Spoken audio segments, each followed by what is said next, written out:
everyone and welcome. For today's video, I will be discussing an organic intellectual community, or a community that is not typically thought of as being intellectuals by society, as defined in Gramsci's On Intellectuals. The community I chose to study is Creighton Dental Building Background Management Workers, or all the workers that do not teach the students directly. Through this video, you all will get to know how this community uses language space and how it indeed is full of intellectuals.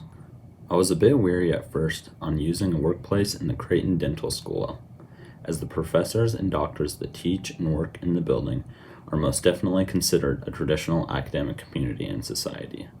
However, much like many other areas of education, there is much more happening in the Creighton Dental School than the public eye may capture. Outside of the traditional lectures and labs of dental school, there is a community of people who are constantly at work to keep the dental school running smoothly and properly. From cleaning and upkeep to inventory management and even some of the informal teaching, this community really is the skeleton holding the school together. Given that these workers are responsible for such a wide variety of work, I decided to narrow it down by concentrating on the lab inventory management team. A great way to think of this community is through the iceberg analogy. If you're not familiar with this analogy, the idea is that the visible portion, or tip of the iceberg, represents only a fraction of the total mass of the iceberg, while the rest lies below the surface of the water, out of sight.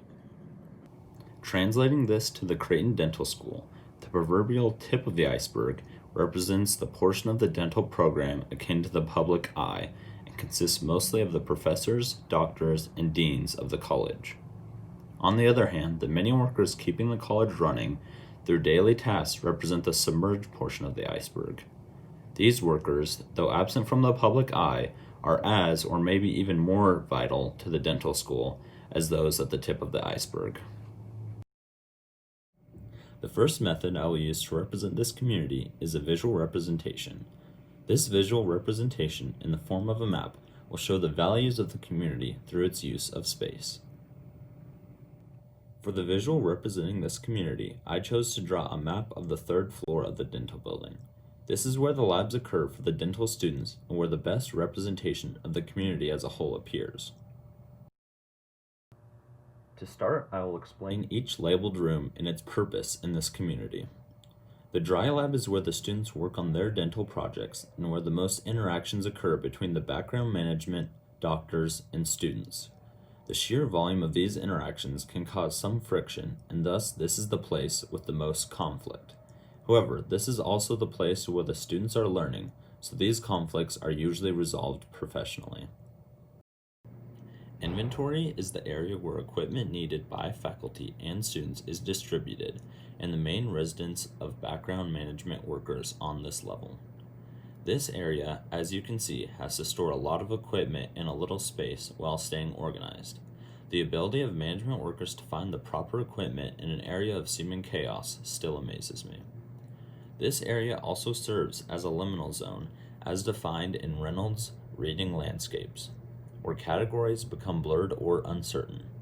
Because this area is often utilized by professors to catch a quick break from the chaos of the lab, they often temporarily forfeit their role as an authoritative figure and often engage in casual conversation here.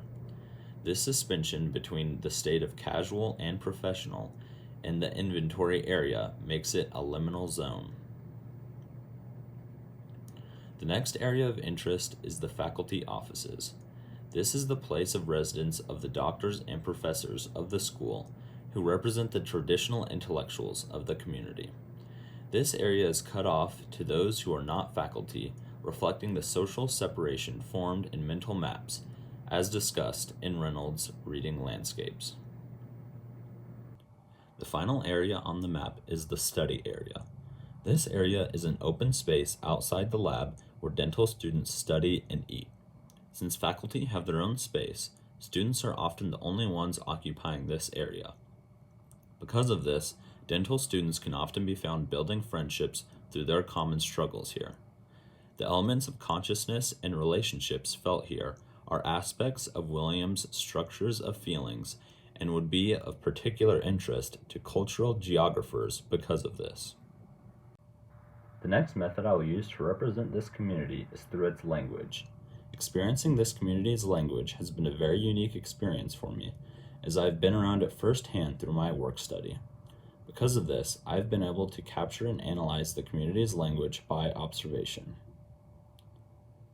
This community may be non-traditional, but the language that occurs amongst those in it is still rather clinical and professional in nature. This is to be expected, as the community exists in a professional medical setting and employees are expected to communicate as such. The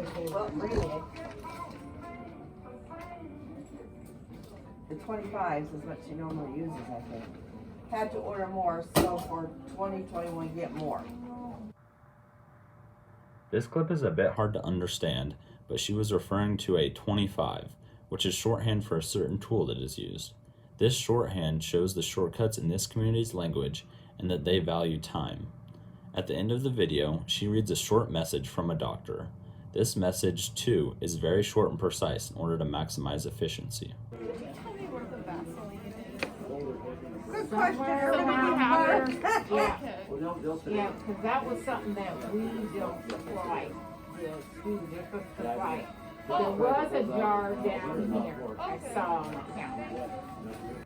In this clip, we can see one of the interactions between the students and the inventory management workers. This clip shows the more informal relationship between the students and inventory, while also displaying the amount of commotion that occurs in the lab on a daily basis via the number of background conversations. The language in this clip displays the value put on interactions as they are constantly occurring in this community. Both of these interactions reflect this community's intellect by showing how the management workers are constantly teaching, learning, and conversing while staying on top of their management duties. In today's video, I introduced the background management dental community and displayed how this community consists of intellectuals through its use of space and language. Thank you so much for watching the video, and feel free to give it a like if you enjoyed it. See you all next time. Bye.